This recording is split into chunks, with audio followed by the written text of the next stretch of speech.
Leluhur kita sudah paham kalau di dalam tubuh kita ada unsur tanah, unsur api, air, udara. Unsur karbon, hidrogen, oksigen, dan nitrogen. Nah, 4 anasir ini harus diurai, dikembalikan ke alam semesta. Karena kita bagian dari alam semesta. Yang tanah harus kembali ke tanah. Ya. Yang api harus kembali ke api. Yang air harus kembali ke air. Yang angin harus kembali ke angin. Sehingga orang Jawa dulu tidak mengenal kuburan, tidak mengenal makam. Karena kata kuburan dan kata makam itu adalah kosakata dari bahasa Arab. Jawa tidak punya kosakata makam ataupun kuburan.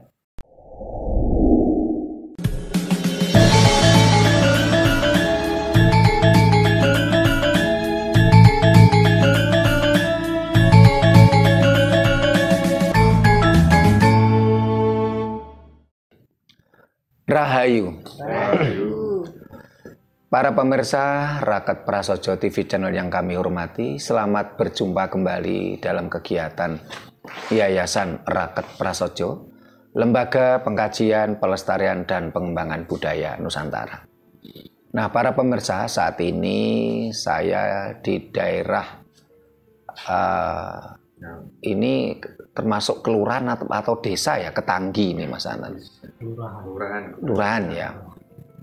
Ini kan tengah kota Ngawi. Walaupun kita tadi seperti di nuansa desa gitu loh, walaupun tengah kota ini luar biasa nih kota Ngawi ini. Tengah kota nuansanya nuansa pedesaan. Banyak pepohonan rindang ya. Ya mudah-mudahan kedepannya menjadi sebuah kota yang ramah untuk anak, ramah untuk orang tua, ramah untuk kesehatan. Walaupun kita tadi siang begitu panas sekali, sampai Pak Giono itu bingung karena panas ya, karena memang kita orang Malang di Ngawi ya cukup kelabaan.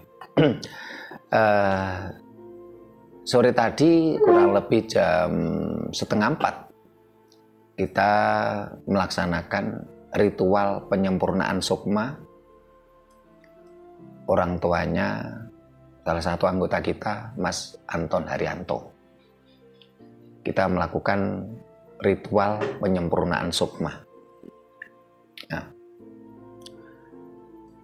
sesuai tema kita yang saat ini tadi dipilih oleh Mas Agus Edi. Nah, ini sudah kenal saya cukup lama, tapi juga baru ketemu.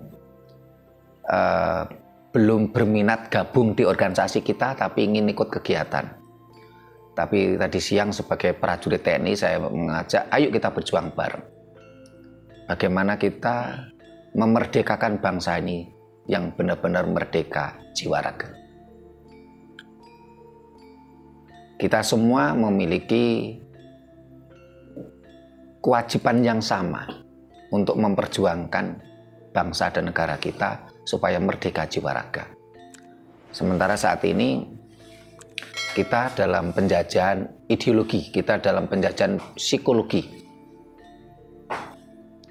Dan itu tugas kita bersama untuk berjuang. Ketika bicara penjajahan psikologi. Memang kalau ada musuh yang datang secara fisik ya, itu tugasnya TNI Polri, TNI maksud saya, tugasnya TNI untuk menghalau, berjuang secara fisik. Tapi ketika penjajah itu dalam bentuk ideologi, dalam bentuk psikologi, tentunya tugas kita bersama. Kita mengajak semua komponen bangsa berjuang sesuai dengan potensinya masing-masing, supaya bangsa ini tercerahkan, tercerdaskan dari kegelapan yang pernah dialami bangsa Eropa pada abad ke-7 sampai abad ke-15. Kita dalam masa kegelapan mabuk agama. Kita menjadi bangsa yang terpuruk. Ya. Karena agama itu dogma. Agama itu sumber masalah. agama itu sumber perpecahan di antara masyarakat kita sebenarnya. Ketika suatu bangsa mabuk dogma atau mabuk agama, bangsa itu pasti terpuruk. Tidak mungkin tidak. Nah, setelah kita tadi melakukan ritual penyempurnaan sukma, akhirnya Mas Agus memiliki ide bagaimana kita akan membahas hal-hal terkait pasca kematian di dalam ajaran Jawa. Karena ketika bicara sebuah ajaran, kita bicara tentang spiritual culture. Spiritual culture itu merupakan sesuatu yang saling terkait, sesuatu yang tidak mungkin terpisahkan dari perjalanan sebuah peradaban dari suatu bangsa. Leluhur kita pun meninggalkan spiritual culture tersendiri. Dan hampir semua agama, bukan hampir, semua agama di dunia ini merupakan spiritual culture lokalisme. Termasuk 6 agama yang diakui oleh pemerintah Republik Indonesia itu merupakan lokalisme, ajaran lokal. Buktinya apa? Nama Tuhannya, nama lokal. Ajarannya memakai bahasa lokal. Ritus-ritusnya, ritus culture lokal mereka. Loh, kalau sama-sama lokalisme, kenapa kita tidak mengangkat ajaran leluhur kita sendiri? Sehingga kita akan coba angkat, salah satunya adalah bagaimana pasca kematian di dalam ajaran Jawa. Karena kita tadi baru melakukan ritual penyempurnaan sukma. Setelah ritual penyempurnaan sukma, kita tadi mampir ke situs Kepatian Ngawi. Kalau dari kata kepatian, tentunya ini terkait dengan cerita masa lalu, tentang sejarah, terkait dengan Kadipaten Ngawi. Tapi kita tadi sangat prihatin karena situs tadi berbentuk rumah joglo, dan dulu katanya rumahnya Patih ya. Tapi terbengkalai, tidak terawat. Rasanya sedih, bangunan yang bersejarah kok tidak dirawat. Seolah-olah Ngawi ini tidak punya bupati yang peduli terhadap leluhurnya. Padahal cikal bakal Kabupaten Ngawi tentunya juga terkait dengan Kadipaten Ngawi yang termasuk tadi kepatian. Setelah tadi kita ngobrol dengan Mas Agus, rencana kita besok itu kan salah satu tujuannya ke Ngawi Purba. Karena kalau kita dengar tentang Ngawi Purba, yang terpikirkan kita adalah situs punden yang Ngawi Purba. Ngawi zaman purba. Seperti di Ngawi ada Museum Trinil yang merupakan Homo javaensis. Tapi Mas Agus cerita katanya Ngawi Purba itu sekarang komplek pemakaman. Nah, kita jadi prihatin lagi. Ini saya kira kita perlu telusuri juga itu. Benarkah di situ ada makam ataukah itu makam palsu gitu loh.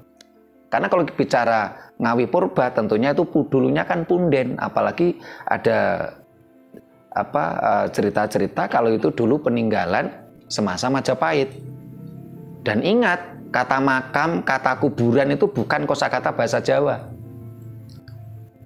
Budaya Jawa tidak kenal makam, budaya Jawa tidak kenal kuburan. Nah ini coba ini para sarjana-sarjana Ngawi ini, kenapa tidak tertantang untuk melakukan penelusuran sejarah leluhurnya, mengeksplor tentang sejarah leluhurnya. Kenapa? Saya yakin sarjana-sarjana di Ngawi ini banyak loh. Jadi yang dibongkar bukan cuman makam palsu karya Habib, tapi juga kita bongkar juga kuburan-kuburan palsu yang digunakan oleh para penggiat-penggiat budaya Jawa yang mengkaburkan sejarah leluhurnya gitu loh. perlu dikaji ulang. Nah, ini nanti kita akan bahas kondo takon. Para pemirsa, kondo takon di kolom komentar. Ini yang di rumahnya Mas Anton ini nanti kita kondo takon. Kita membahas tentang apapun, serba-serbi tentang pasca kematian di dalam ajaran Jawa. Kalau ajaran Dayoh punya cerita mitologi pasca kematian, saya katakan ini mitologi. Kenapa? Yang mengatakan sendiri, sang inspirator sendiri ketika bicara pasca kematian, dia juga belum mati. Berarti kan mitologi toh, dongeng toh. Begitu juga yang kita sampaikan, saya juga belum mati gitu loh. Ini sama-sama mitologi. Sekarang sama-sama mitologi lokalisme. Loh, kalau kita punya sendiri kenapa harus pinjam milik orang lain gitu loh. Dan kita bandingkan lebih masuk akal mana mitologi pasca kematian ajaran Jawa dan mitologi pasca kematian ajaran Dayoh. Nah, ini seperti biasa, ini sebelum kita bahas lebih lanjut, Bu Nani mau tembang, mau copat, silakan Bu Nani.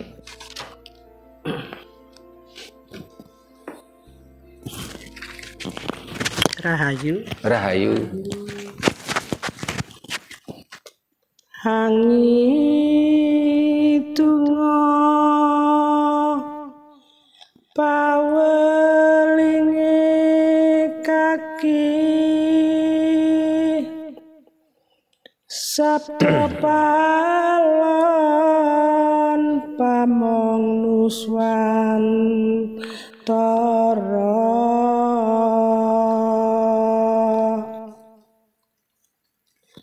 amecoka sengsarane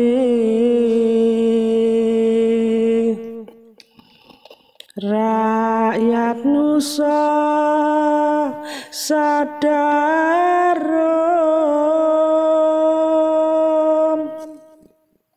nampi pano dining yang widi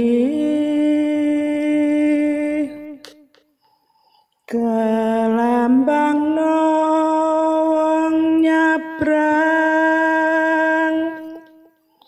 kali tengah ketempuh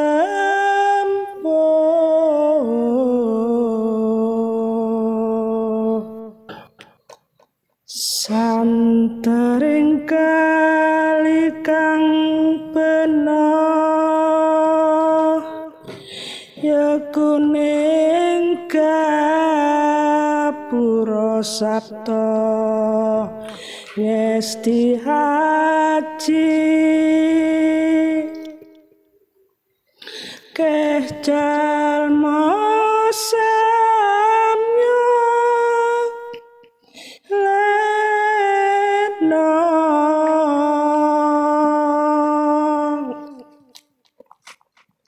nandang waro tosa tanah Jawi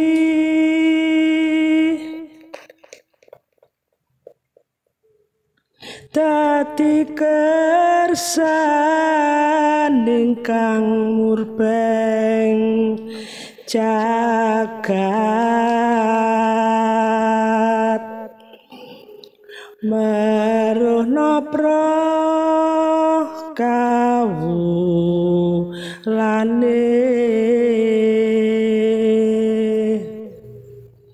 lamun jagat puniku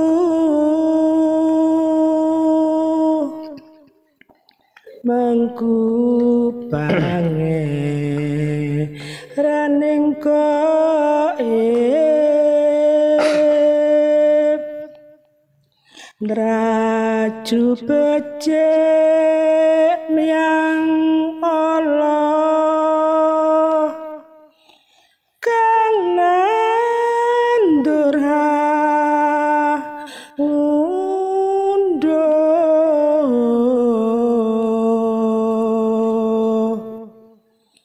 nandang wahira priyangga den halamnya kinarya mar tandani jagat ana kang ngasta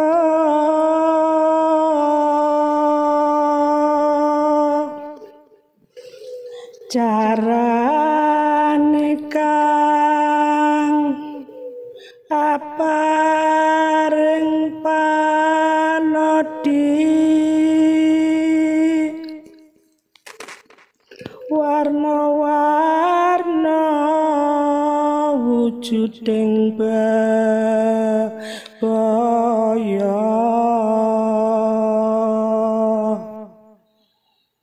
angrusak tanah Jawane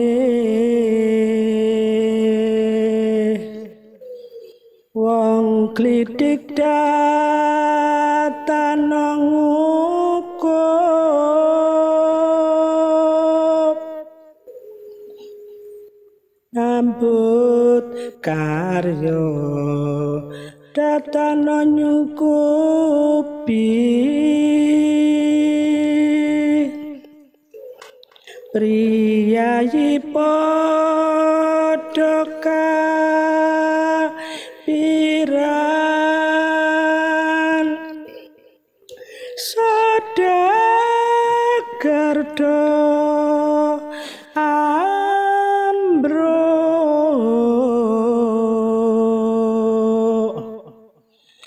tetanen akeh kang usa rinusuhan ama katerak paceklek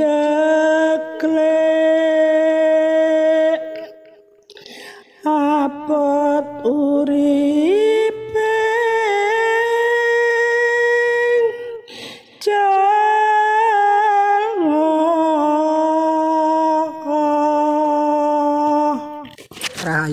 Rahayu. Terima kasih Bu Nani Mardiati yang sudah melantunkan tembang Pupuh Dandang Gulo. Rahayu. Nggih sugeng dalu para kadang sedaya. Dalu. Niki kula badhe kandha takon dumateng Rama. Pasca kematian itu kalau menurut Jawa itu gimana? Nggih. Rama. Nggih, mangkaten mawon. Rahayu. Pagi sekarang di situ. Nah, sebelum nanti yang sebelah kanan, sebelah kiri, monggo. Nah. Rahayu. Saya itu sebetulnya ya memang penasaran. Yeah. Kita kan sama-sama belum pernah tahu, cuma katanya. Yeah. Nah, terus kalau saya mendengar versi Kulon Kali, itu orang yang sudah mau berangkat itu katanya sudah dikupeng, ya. Terus ada petugasnya, nggak tahu pangkatnya apa, itu tugasnya seperti itu. Terus ditanya, salah jawaban dipukul. Itu katanya. Saya itu ya kasihan, terus dipukuli. Terus yang saya tanyakan, apakah di ajaran Jawa itu ada utusan atau duta yang seperti itu menjemput orang yang mau berangkat? Nah, kalau memang itu ada, terus di mana posisi mereka itu? Sedangkan yang bersangkutan itu kan mungkin entah siap entah tidak kan harus. Itu bagaimana sih itu dikupengi, dibisiki atau gimana? Nah, terus kalau sudah misalnya sudah wis aku ikhlas budal. Nah, itu kemana itu? Nah, terus yang jelas yang di Upakara, yang di Subyobjo itu kan jasadnya. Nah, layonnya. Kalau menurut orang Kulon Kali sana itu kan yang disubjosur akhirnya kan dimakamkan atau dikubur gitu ya. Nah, bagaimana kalau orang Jawa? Nah, apakah nantinya kalau seperti kita nantinya kan juga pergi ke sana? Bagaimana untuk orang Jawa? Pasca kematian, maksud saya yang saya tanyakan ini jasadnya. Nah, kalau sukmanya itu kan sudah pernah sedikit banyak saya sudah pernah mendengarkan dari penjenengan. Katanya kalau kurungannya jebol mano iber. Nah, ibernya itu kemana? Nah, itu kita yang tidak bisa mengawal. Yang tahu kita itu merawat rumahnya, sareannya kan gitu. Sementara itu dulu mohon dijelaskan bagaimana cara upacara jasad Jawa yang selama ini saya ikuti kan versi Kulon Kali dan perjalanan sukmanya tadi bagaimana? Apakah petugasnya itu mengintili terus sampai mengikuti sampai ke sana. Terima kasih Rahayu, terima kasih Bu Nani. Pak Ki, mumpung di situ nanti baru gantian yang sebelah kanan ini. Sugeng dalu Rahayu. Nggih, Kadang kula saya. Ya memang iki suatu sama-sama belum kita alami. Namanya pasca kematian mau kemana. Itu kalau suatu ajaran dari Dayo itu suatu proses yang sudah ya itu. Kita tidak usah nyalakan apapun, itu haknya beliaunya. Ya kalau di Jawa sendiri itu apa gimana, atau kita antar atau itu suatu antar kan doa. Terus keyakinan kita itu sudah mantep bahwa sukmo itu pasti kembali ke pangkuan. Itu yang itulah. Terus yang saya tanyakan itu, kalau kita bisa itu namanya kita itu kan nggak tahu. Ya selama ini kan kita itu yang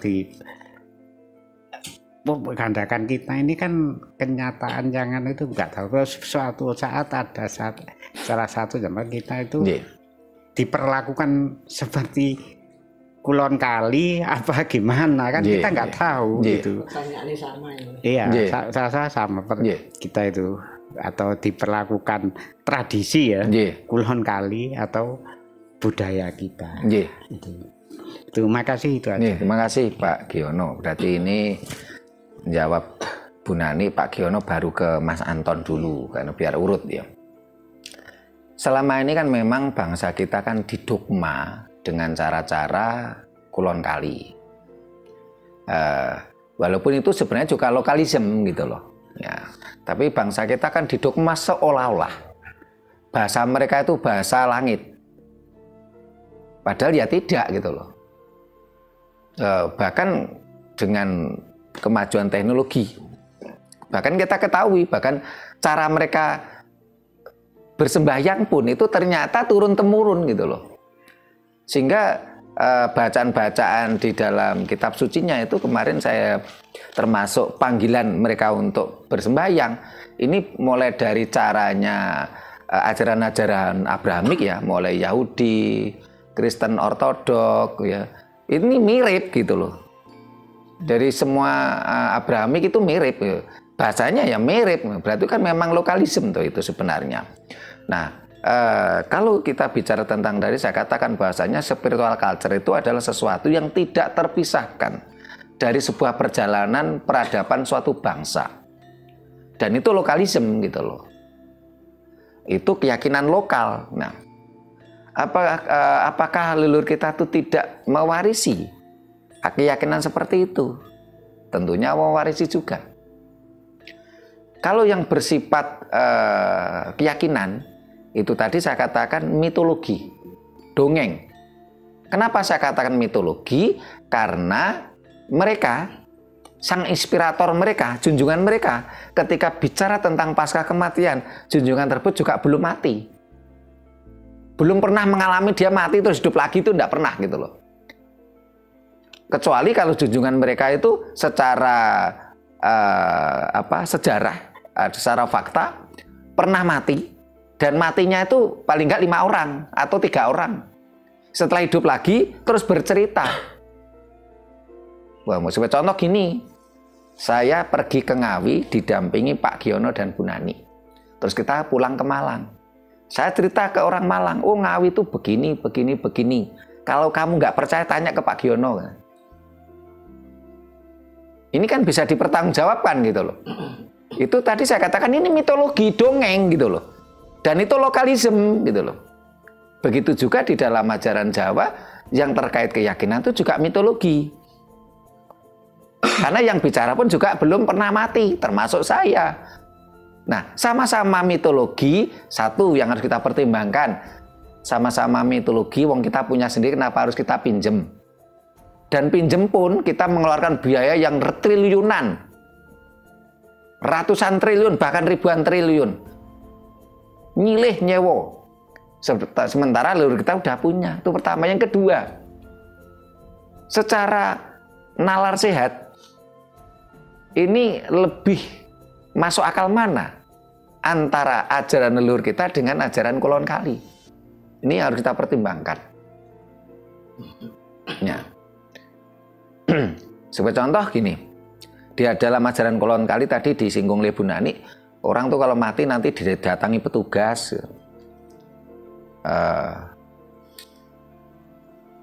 Kalau di ajaran Jawa bagaimana? Gitu. Ini kan juga keyakinan toh ini. Dan tetapi kita semua, saya yakin tidak ada satupun di antara kita, termasuk para pemirsa, yang menyaksikan orang yang mau mati itu ditemui oleh petugas tadi. Petugas yang disuruh oleh Tuhan. Tetapi fakta di lapangan, banyak kita temukan. Orang yang mau mati itu bercerita. Sebelum mati loh ya. Bercerita, kok saya ditemui bapak saya ditemui simbok saya mau diajak pergi. Ini fakta. Di masyarakat banyak yang menyaksikan. Orang yang mau mati itu pasti kapan pernah bercerita, kok saya ngimpi ya, kok saya ketemu sama bapak saya. Bapaknya tadi sudah meninggal, diajak pergi. Berarti apa? Sang hidup itu akan kembali ke Sang Maha Hidup, ke sumbernya. Diakui itu tidak, darah yang mengalir pada diri kita, hidup kita, kehidupan kita, ini kita dapatkan dari leluhur kita. Sumbernya dari orang tua kita. Tidak ada satupun manusia yang lahir di muka bumi ini tanpa leluhur. Tidak ada. Mamanya ada yang guyonan, loh itu anak itu meletek kok batu, lahir kok batu, berarti kan leluhurnya batu, tetap punya leluhur. Coba renungkan para pemirsa, benar nggak kata-kata saya? Tidak ada satupun orang yang mau mati bercerita kalau dia ditemui oleh petugas, entah namanya angel atau apa tuh loh. Di dalam ajaran Kulon Kali itu.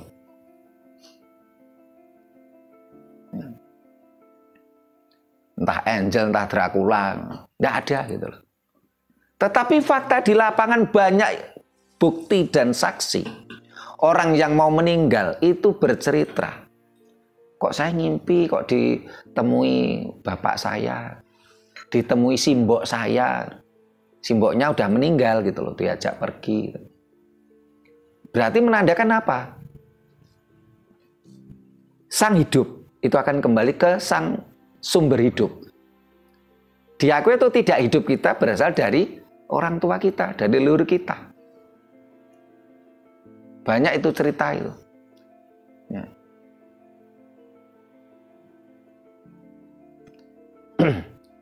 Lalu sekarang itu tadi, lebih masuk akal ajaran Jawa atau ajaran Kulon Kali? fakta di lapangan kita bisa menerima dan menemukan banyak cerita. Orang yang mau mati itu bercerita, oh ditemui oleh mbahnya atau orang tuanya, simboknya, bapaknya gitu. Ada firasat gitu ya? Iya, firasat kok mimpi ketemu ya, mimpi diajak orang yang dicintai. Orang dicintai atau orang tuanya.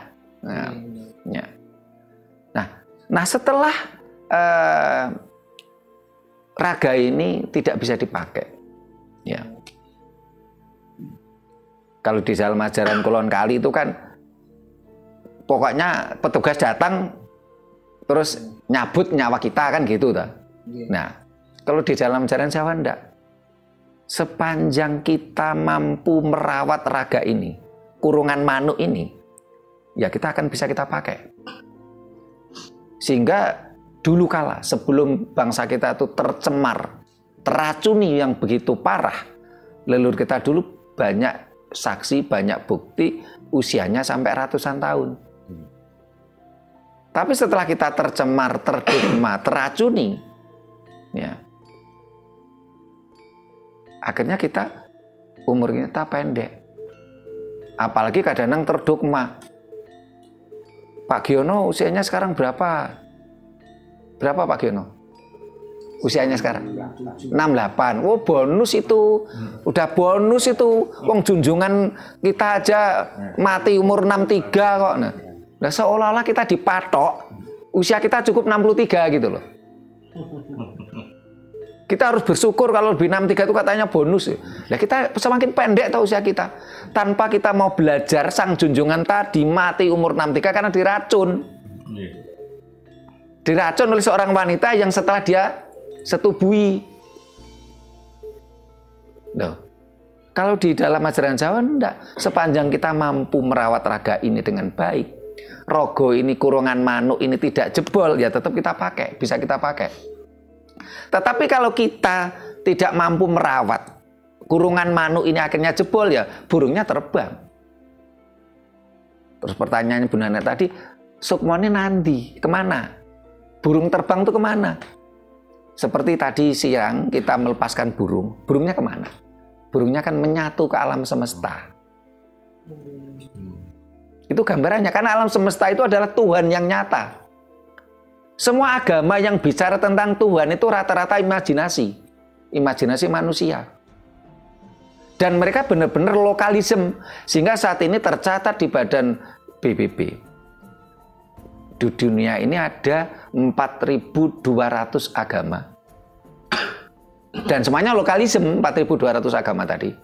Dan ada 2.500 Tuhan. Ini yang tercatat. Tetapi kalau menurut saya, Tuhan itu sebanyak makhluk hidup di muka bumi ini. Sebanyak manusia di muka bumi ini. Karena setiap manusia memiliki Tuhannya masing-masing. Sesuai dengan perspektifnya masing-masing. Tetapi mereka lah ya cuma imajinasi, perspektif.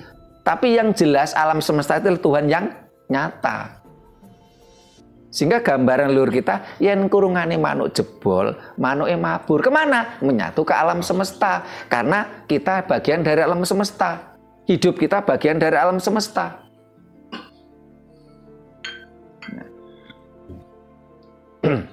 Terus bagaimana tentang raga kita?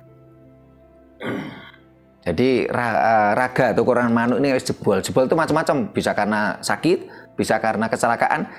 Yang jelas intinya kita tidak mampu merawat. Coba kalau kita merawat dengan baik, makan makanan sehat, cara hidup kita sehat, cara berpikir kita sehat, ya kita masih umur panjang gitu loh. Tapi kalau kita tidak mampu pola makan sehat, pola hidup sehat, ya, pola pikir sehat, ya kira-kira kurungan manuk itu nggak lama akan rusak gitu loh. Menambahkan sedikit, mungkin tadi ada yang kurang pertanyaan saya.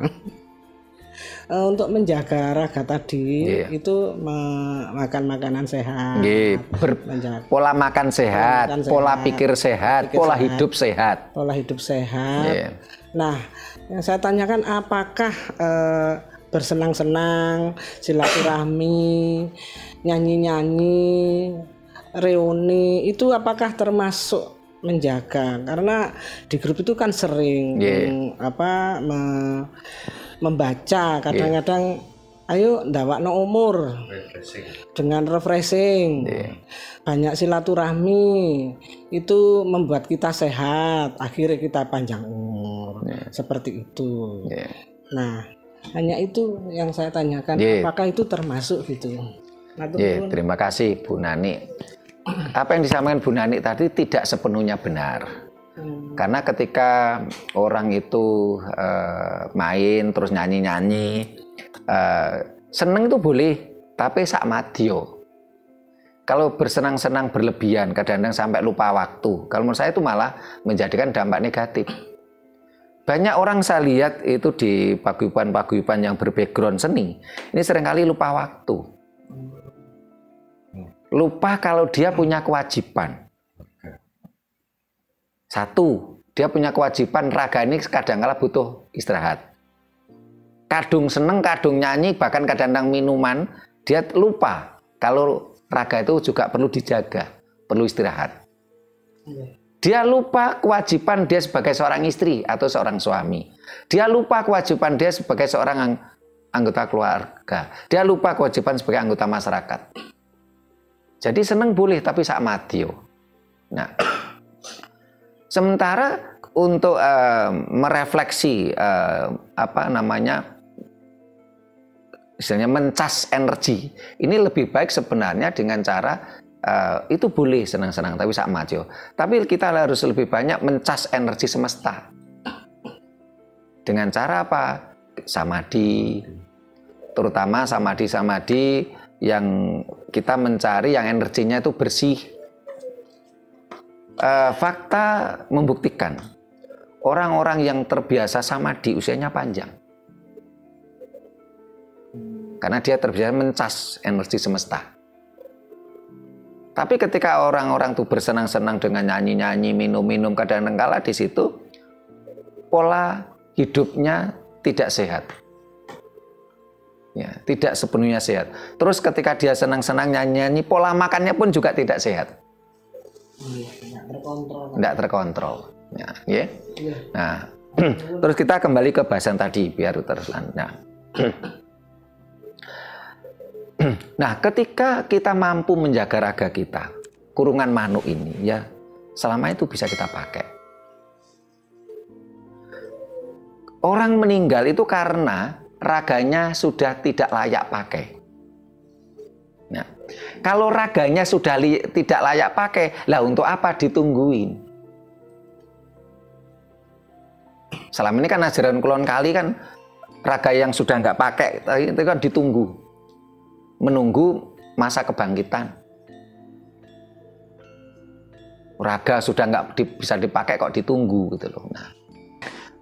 Nah, bagaimana raga tadi setelah ditinggal sang manuk, sang burung? Itu kewajiban sang hidup. Kewajiban yang hidup. Sehingga kita teringat waktu itu Romo Soeb Kunjo Sasmisto itu pernah sesuran beberapa tahun yang lalu kan. Beliaunya mengatakan, lah aku ki nek wis mati ibaratnya dicemplungke kali urusane sing urip ta. Digletakne nang pinggir dalan ya apa jare sing urip ta. Nah. Sehingga raga kita tuh kewajiban yang hidup. Nah, yang hidup itu akan ada tradisi yang berjalan. Kalau seandainya tradisi Jawa masih utuh, ya tentunya harus diurai. Karena di dalam ajaran Jawa dikatakan kita punya sedulur papat limo pancer. Sedulur papat limo pancer yang berupa material, imaterial, dan non material. Ya, ini termasuk pertanyaannya putranya Mas Anton tadi siang waktu ritual. Kok ini ada buburnya 5 warna? Ini apa? Terus ada bubur merah putih. Ini apa? Nah, ini sayangnya anaknya udah tidur, nanti biar ditonton YouTube kita nanti. Nah, ya. Sehingga dalam ajaran Jawa ini harus diurai. sedurunge papat material apa saja. Leluhur kita sudah paham kalau di dalam tubuh kita ada unsur tanah, unsur api, air, udara. Unsur karbon, hidrogen, oksigen, dan nitrogen. Nah, 4 anasir ini harus diurai, dikembalikan ke alam semesta. Karena kita bagian dari alam semesta. Yang tanah harus kembali ke tanah. Ya. Yang api harus kembali ke api, yang air harus kembali ke air, yang angin harus kembali ke angin. Sehingga orang Jawa dulu tidak mengenal kuburan, tidak mengenal makam.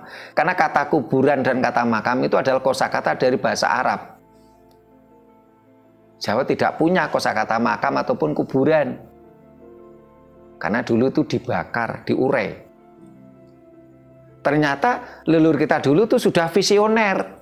Kalau nanti anak turunnya berkembang biak, kalau nanti harus dikubur, lama-lama kebingungan tempat untuk ngubur.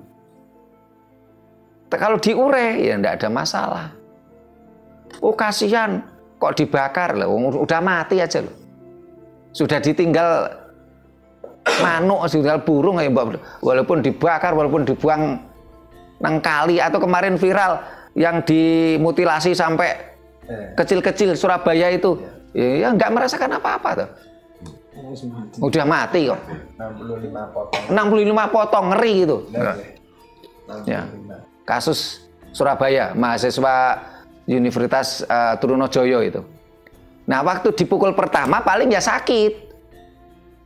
Karena masih ada manuke, masih ada burungnya. Nah, setelah burungnya terbang ya dipotong sampai 65 potong ya nggak akan terasa. Dibuang ke sungai ya nggak akan tahu. Itu kewajiban yang hidup gitu loh.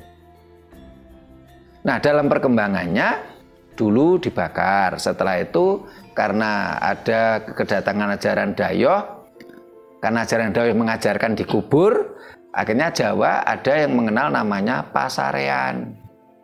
Ada pasarean, ada pesarean. Ya. Kalau pasarean papan sari, ini petilasan, belum tentu ada layonnya, belum tentu ada jenazahnya. Kalau pesarean itu ada layonnya. Atau ada istilah lain namanya pasetran. Ya. Saat ini barangkali anak-anak muda itu nggak tahu apa itu pasetran. Ya. Karena ajaran Dayoh bahasanya dibiayai negara ratusan triliun. Diajaran kepada anak-anak kecil, sementara ajaran leluhur kita itu dibuang jauh-jauh. Memang pemerintah itu pemerintah yang durhaka pada leluhurnya. Sehingga saya yang ya prihatin, tapi juga nggak heran kalau situs kepatian itu nggak dirawat gitu loh. Tapi kalau dana hibah ke ajaran Dayoh, wah bisa Jawa Barat aja menurut KDM kemarin 500 miliar. Ya, miliatan. Ini kan bangsa durhaka kita ini. Ya. Jadi kalau di dalam ajaran Jawa itu dulu diurai. Terus karena pengaruh ada ajaran Dayoh, akhirnya muncullah pesarean dan pasarean. Tetapi waktu itu juga tidak dipocong. Tetapi layon tadi itu didandani dengan pakaian kebesaran sewaktu itu. Ini upakara layonnya. Upakara layonnya itu di situ deh. Terus ada wilujengan. Wilujengan orang meninggal itu 8 kali. Ini yang harus kita pahami. Barangkali banyak yang nggak paham. Nah, kenapa kok 8 kali? Ini ada videonya ini. Jadi wilujengan orang itu 8 kali. Wilujengan orang hidup, orang lahir sampai dewasa itu 8 kali. Wilujengan orang yang meninggal mulai dari tumpeng pungkur waktu meninggal sampai 1000 hari itu juga 8 kali. Dan ini ternyata proses alam. Proses alam terurainya jasad tadi. Jadi leluhur kita itu benar-benar sudah memiliki kemampuan pengetahuan yang benar-benar luar biasa. Banyak orang di antara kita bahkan yang di desa-desa itu nggak paham kenapa sih kok wilujengan orang meninggal kok sampai 8 kali. Nggak paham, banyak yang nggak paham gitu. Nah, jadi leluhur kita dulu juga tidak dipocong. Dipocong itu juga tradisi dari Kulon Kali. Ya. Jadi dipakai pakaian kebesaran sewaktu hidup. Terus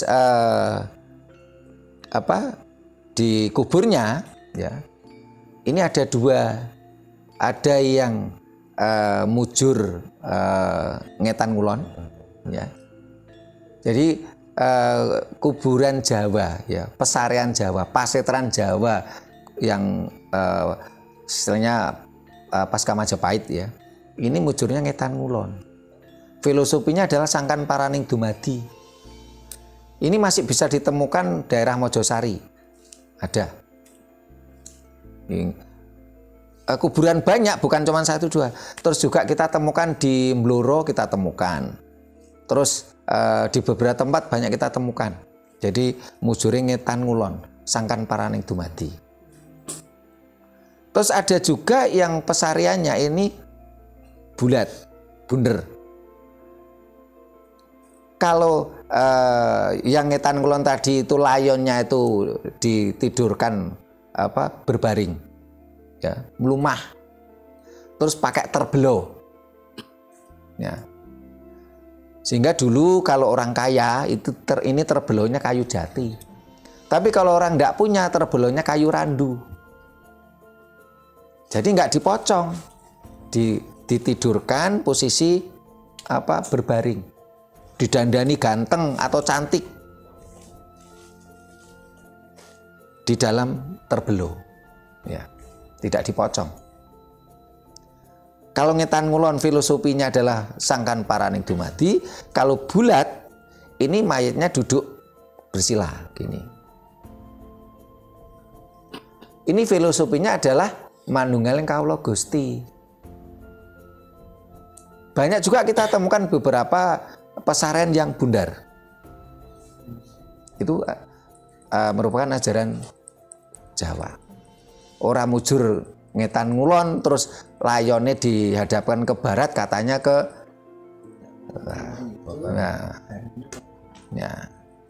ini ajaran Kulon Kali karena mujurnya ngetan ngulon terus dihadapi ngulon. Mujurnya ngalor ngidul, dihadapi ngulon. Jarine ngadep nang omahe Tuhan gitu loh. Tuhan punya rumah gitu loh. Ya. Jadi itu. Nah, tadi udah saya jawab semua, Bu Nani, Pak Giono ya.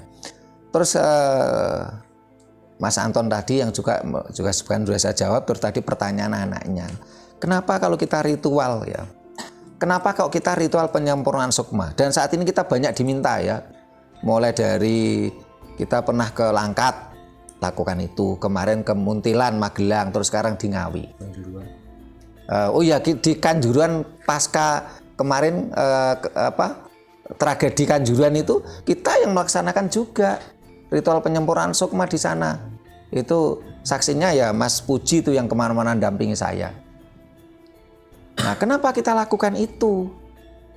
Karena kita ini kasihan kepada, sebagai contoh Mas Anton, kasihan kepada orang tuanya, bapak ibunya, kalau kemarin semasa hidupnya terdogma.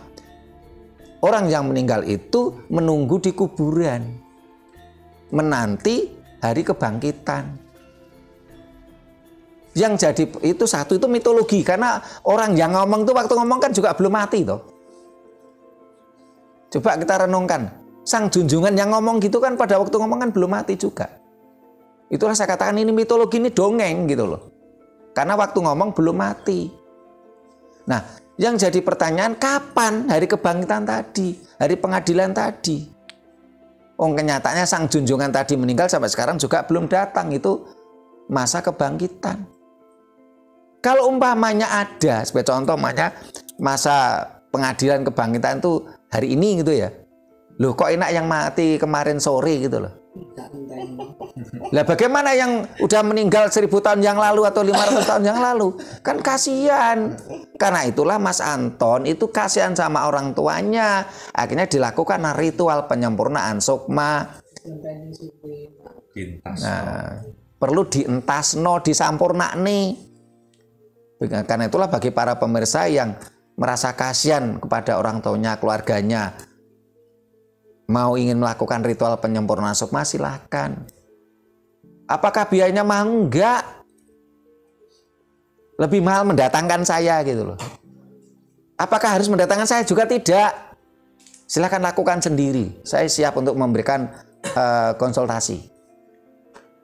Tapi kalau wah nggak marem kalau nggak mendatangkan Pak Sutrimo, lah itu beda lagi.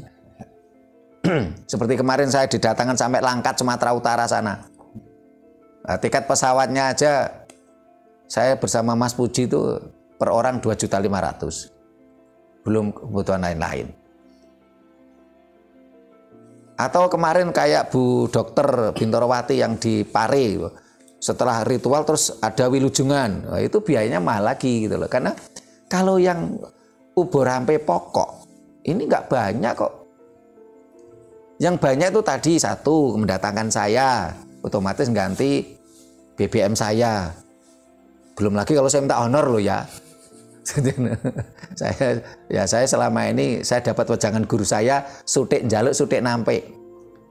Yang penting ubur rampenya ada dulu. Ya, perkara BBM ya, wong saya kesini mobil saya nggak bisa jalan kalau nggak ada BBM-nya. Masuk tol kalau nggak bayar ya nggak boleh. Biayanya nggak mahal kalau untuk ubur rampenya saja. Ubur rampenya bagaimana tadi yang ditanyakan putranya Mas Anton? Bubur Poncowarno. Ada tadi 5 warna. Ada hitam, ini unsur karbon. Terus ada merah, unsur nitrogen. Ya. Ada putih, unsur hidrogen. Ya. Ada kuning, unsur oksigen. Dan hijau, unsur alam cahaya. Ya. Dan 5 bubur poncowarna ini melambangkan sedulur papat 5 pancer yang berupa material tanah, air, api, dan udara. Ini harus diurai. Yang tanah kembali ke tanah, ya. Yang api kembali ke api. Loh, kalau dibakar jelas. Saya berkali-kali mengikuti upacara ngaben di Bali, dibakar. Ketika mayat dibakar ya, yang air ya keluar air.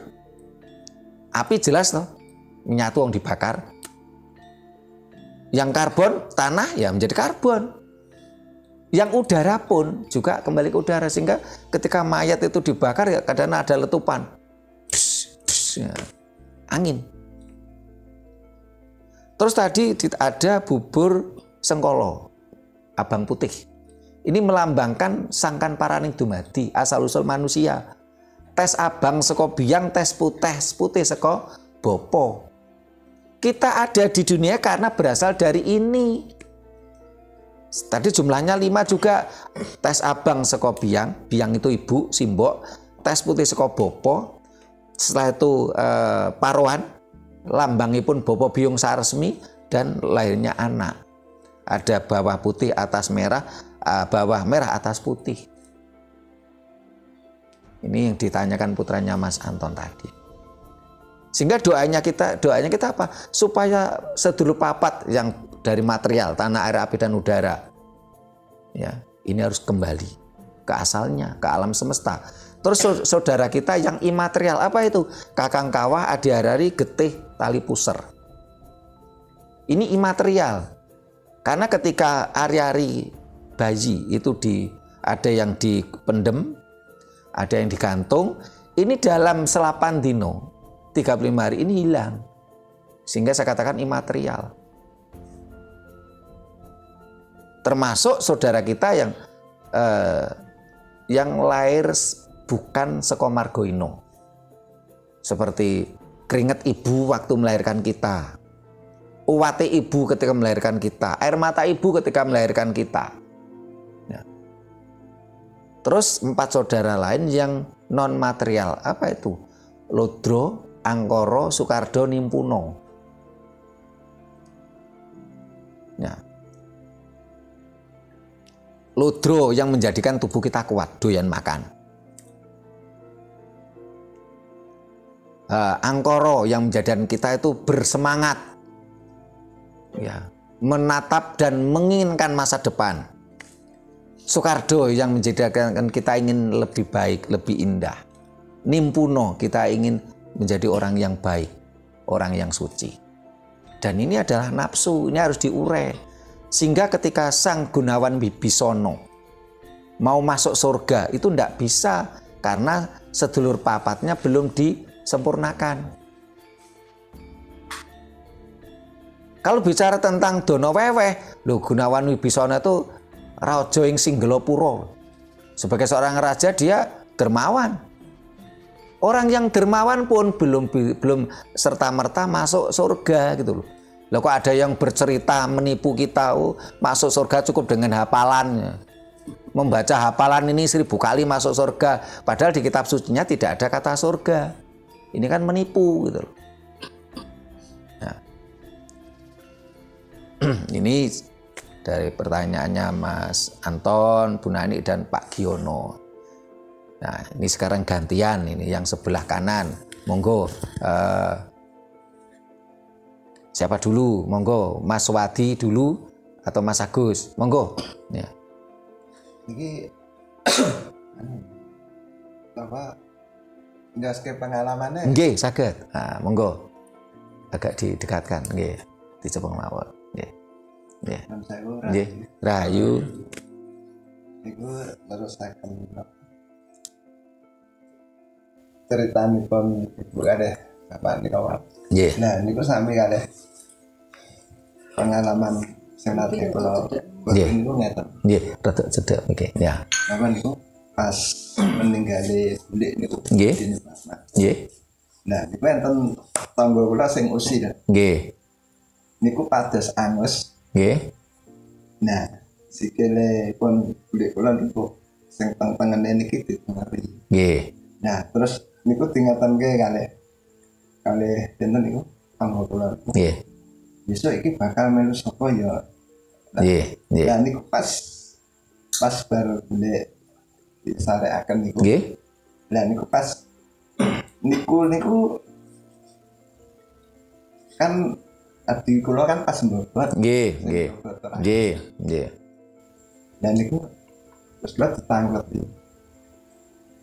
Tanglet ya tambah kula. Nggih. Nah, kae adime wis nglairne kae jajal deloken sikile anake kae ketoke dhisik tak tengeri ki ning sikile tengen. Nah, niku pas begitu kula tingali dia iki kados to. Enten toh enten. Oh, nggih, nggih.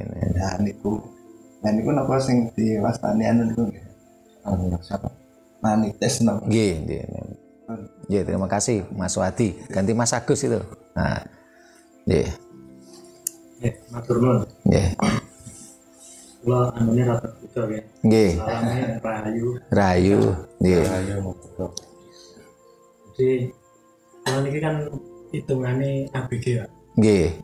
Jadi dongeng-dongeng soal kematian niki kula mboten begitu paham. Nggih. Makanya ini yang ingin saya tanya. Nggih. Kata soal kan upakara niku ada mulai dari tumpang pungkur, itu perjalanan sampai 1000 hari. Mungkin bisa dijelaskan dari maknanya kenapa kok ada selamatan 7 hari, 40 hari, kenapa 100 hari. Terus selamatannya itu kan mungkin ada apa namanya, yang di selamatan itu kan apa? Apakah itu berbeda antara selamatan 7 hari, selamatan 40, 100 itu apakah ada perbedaan? Atau wis ngono tok padha wae. Nggih. Jadi yang selama ini saya cari kan nyari perjalanan apa ki dari Blake, telung dino, pitung dino, 40, 100, 1000, mendak 1000. Nah, itu kan perjalanan itu seperti apa itu yang belum saya ketahui. Nah, saya kira seperti itu saja. Mohon penjelasannya. Salam Rahayu. Ya, terima kasih Mas Agus. Ya. Ini dari Mas Wadi itu testimoni ya, bahwasanya hidup akan kembali ke Sang Maha Hidup dan akan yang tidak kekal itu material kita. Hidup itu kekal gitu.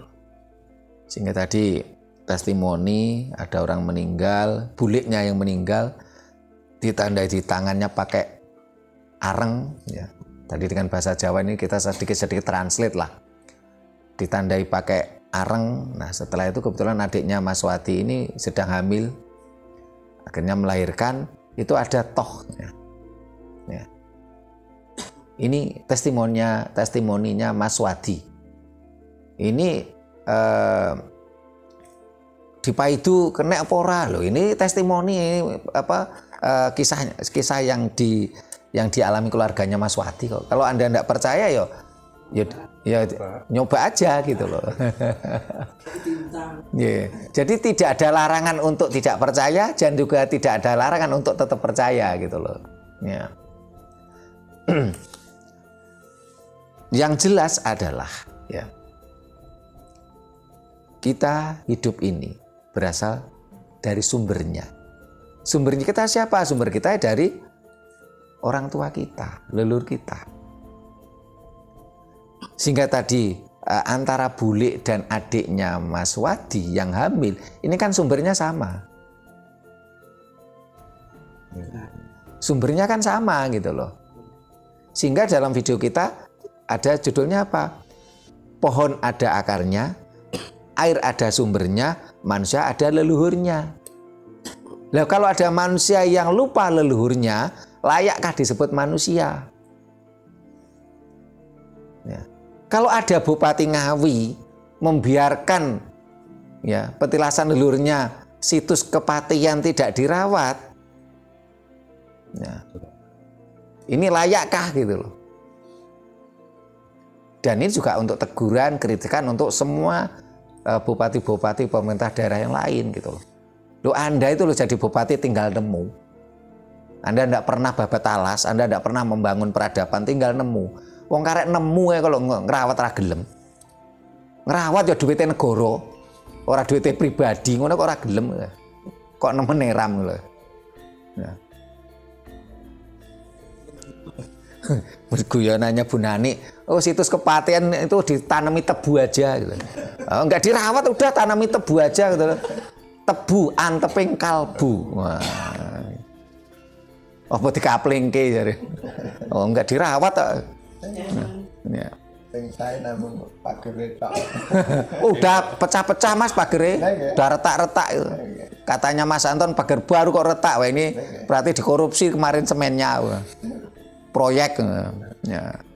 Nah, pertanyaannya Mas Agus, kapasitas memori manusia itu terbatas Mas Agus, termasuk saya, sehingga nanti Mas Agus pulang dari sini buka HP, cari channel Rakat Prasaja TV, judulnya Wilujengan 8 kali ya, manusia hidup terus mati itu wilujengan 8 kali. Mulai dari kalau yang bayi lahir ya sampai dewasa 8 kali. Terus mati itu mulai tupeng pungkur sampai 1000 hari itu 8 kali. Itu ada alasannya, ada landasannya. Jadi bukan sekedar kok orang tua kita dulu tuh pokoknya wilujengan, tidak. Orang ajaran Jawa tuh wilujengan loh ya, mboten selamatan loh ya. Ya bukan brokoan gitu loh. Selama ini kan masyarakat kita juga seringkali kan nggak paham. Selamatan itu dari bahasa Arab. Brokoan dari kata barokaan, bahasa Arab. Jawa bagaimana? Wilujengan. Ya.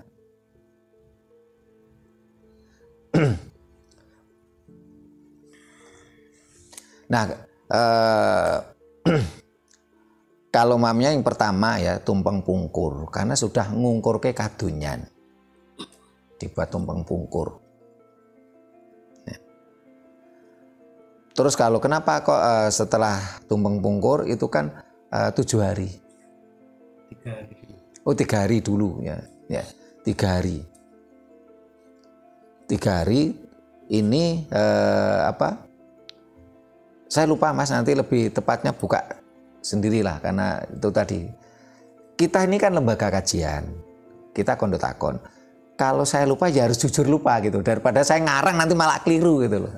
Nah ketika saya membawakan materi tadi, ini saya bawa catatan. Ya ini kita harus jujur, nggak boleh kita lembaga kajian kok ngawur, nggak ada landasannya, kita malah apa ya, malu pada diri kita sendiri. Ngaten nggih Mas Agus nggih. Nanti ngapunten niki wau berarti judulnya kula nodong nih. Oh nggih. Nodong sing gak disiapne. Nggih. Karena ada materi sendiri tentang wilujengan manusia. Itu 8 kali, nggih. Pasti 8 kali. Lahir sampai dewasa 8 kali, orang meninggal itu juga 8 kali. Meninggal ya tumbang pungkur 3 hari, 7 hari, 40 hari, 100, pendak siji, pendak loro 1000. 8 kali. Lahir apa pas donge niku ngapa jenenge wilujengan pas lahir nggih. Terus langsung biasanya setelah sepasar. Kalau orang meninggal kan 3 hari sama 7 hari. Nah, kalau bayi itu pas donge lajeng sepasar, cuplak puser. Nah, cuplak puser itu bisa ketiga, bisa kedua. Karena setiap manusia berbeda. Bisa juga cuplak puser dulu baru sepasar, atau bisa juga sepasar dulu baru cuplak puser. Selapan dino, ya. Terus selapan dino, terus 58, yeah. Terus tedak siti. Sampai dewasa itu wilujengan ini menandakan kalau sang anak tadi dewasa. Yeah. Ada tetaan, ada tetesan. Terus orang hamil pun juga 8 kali. Ini di video saya jelaskan rinci itu. 8 kali juga orang hamil itu. Mulai dari nggarap sari, ya. Setelah itu telon-telon, ya. Terus sampai menjelang melahirkan itu 8 kali juga, ya. Nah ini nanti kalau bahas ini kita udah nyimpang dari bahasan kita nanti. Bahasan kita kan tema kita tentang bagaimana pasca kematian di dalam ajaran Jawa. Ya. Ya, ada lagi yang mau monggo silakan ya. Mas Agus boleh tanya yang lain yang sekiranya mudah-mudahan saya bisa jawab. Nggih, monggo. Menambahkan sedikit. Jadi kalau memang dinyatakan ajaran Jawa itu kurungan jebol manui kucu. Nggih, manui mabur. Berarti untuk kuburannya ya, sareannya gitu. Itu kan berarti sudah tidak berguna. Nah, apabila suatu saat kena busuk, itu berarti direlakan saja gitu. Bisa diperdebatkan. Direlakan. Nah, terus apa itu nanti surmanya itu terima atau tidak? Terima kasih Bu Dani. Takut kalau surmanya datang mencari. Ya, ada lagi. Mas Agus mau nanya? Antun, Pak Giono, Mas Anton, Mas Wadi, Ampun. Kan enten biasanya apa nih Kang? Pakai mic biar nanti terekam. Nuwun sewu. Kan biasanya nih kan wonten napa istilahnya pas nggali sarean kan. Bu, lain nunggu ngoten niku pripun? Terima kasih. Ini hampir serupa dengan pertanyaan Mas Wadi dengan Bu Nani. Kalau ajaran Kolon Kali kan memang diajarkan menjadi penunggu kuburan. Sehingga nanti kalau dipindah nih ngamuk ini golei gitu loh. Nah, sementara di ajaran Jawa kan tidak. Dulu malah bahkan dibakar, diure. Ya. Sukma sejatinya kemana kan sudah kembali ke alam semesta, kembali ke Sang Maha Hidup. Ya. Tidak akan turun lagi mencari Tidak akan turun lagi mencari raganya, karena dia akan turun dengan bentuk yang lain. Nah, karena hidup itu kekal. Wong Jawa ngarani urip ku langgeng, hidup itu kekal. Yang tidak kekal adalah raga kita. Nah, tetapi Jawa juga tidak mengenal reinkarnasi. Tetapi Jawa mengenal manitis. Manitis itu adalah jiwa pendamping. Karena biasanya kan yang jelas itu leluhur kita itu tidak mungkin tega terhadap anak cucunya, keturunannya. Tetapi ketika sang anak tadi sudah mampu berpikir sendiri, biasanya kan yang dampingi tadi kan tidak lagi menampakkan, karena biasanya kan bocah iki kok koyok mbahi, karena dia masih kecil. Tapi kalau nanti si anak kecil tadi tumbuh dewasa, karakter-karakter yang seperti mbahnya tadi kan hilang. Yang muncul adalah karakter asli, gitu loh.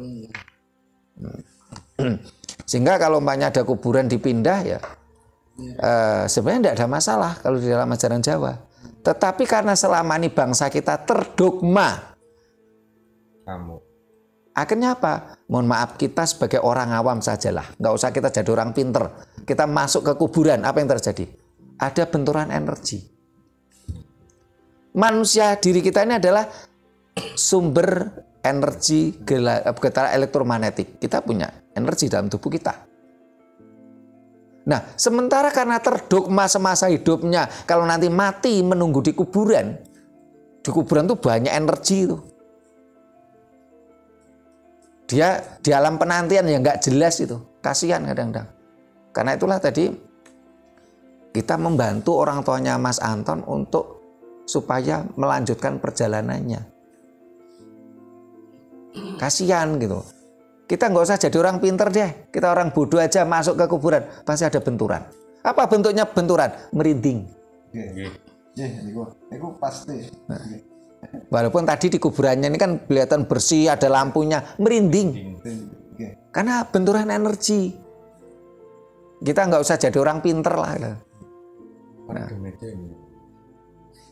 Kita bicara nyata saja, karena ajaran Jawa itu dasarnya satu, fenomenalar, haik logis, dua kasunyatan, realita, tiga sesuai dengan serateles atau alam semesta.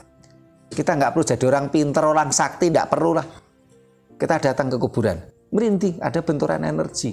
Kasihan mereka, karena terdogma semasa hidupnya. Kalau nanti mati itu nunggu di kuburan situ, ya, menunggu hari kebangkitan itu. Kasihan.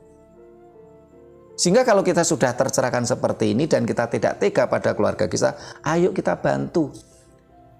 Ya. Sehingga tadi doa kita selalu gini.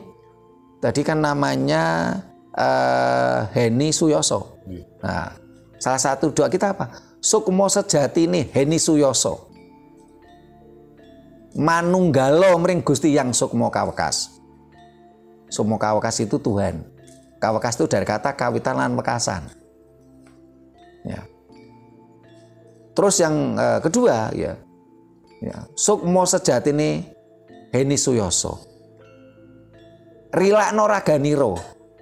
Aja sira tunggoni raganiro ing kuburan iki. Raganiro wis ra kena enggak kanggo gawe. Sukmo sejatine Heni Suyoso. Terusno lakuniro. Rilakno keluarga niro, rilakno anak turun niro, terusno laku niro, terusno lampah niro. Lanjutkan perjalanan. Kemana? Ke alam semesta. Bersatu, manunggal ke alam semesta, manunggal kepada Tuhan.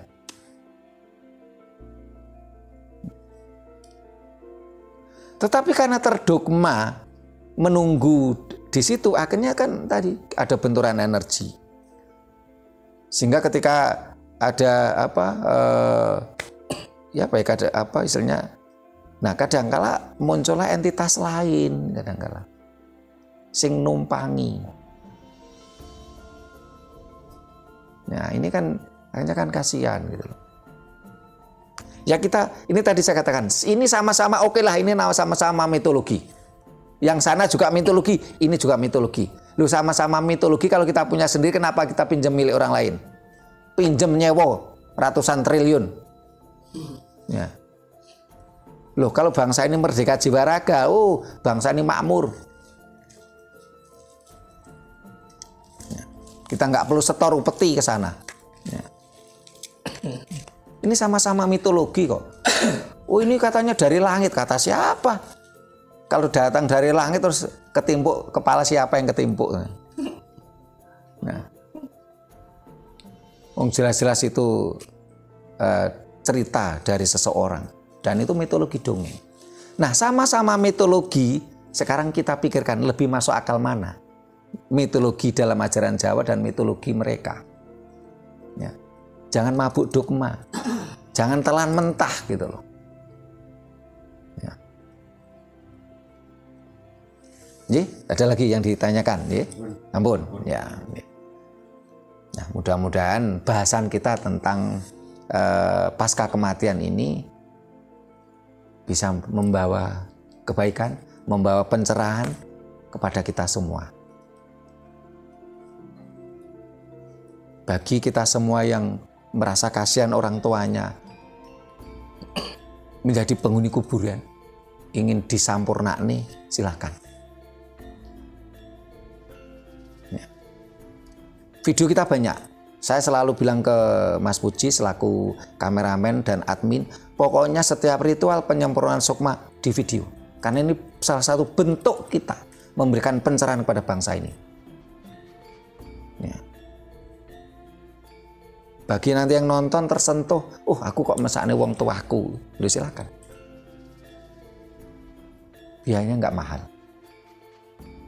Dan apa yang jadi ubur rampe tadi semuanya tidak sia-sia.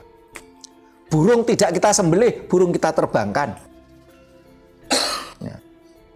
Bubur poncawarna, bubur sengkolo juga tidak sia-sia. Karena itu nanti akan dimakan semut, dimakan cacing. Dan ini adalah harmoni ekologi. Ya.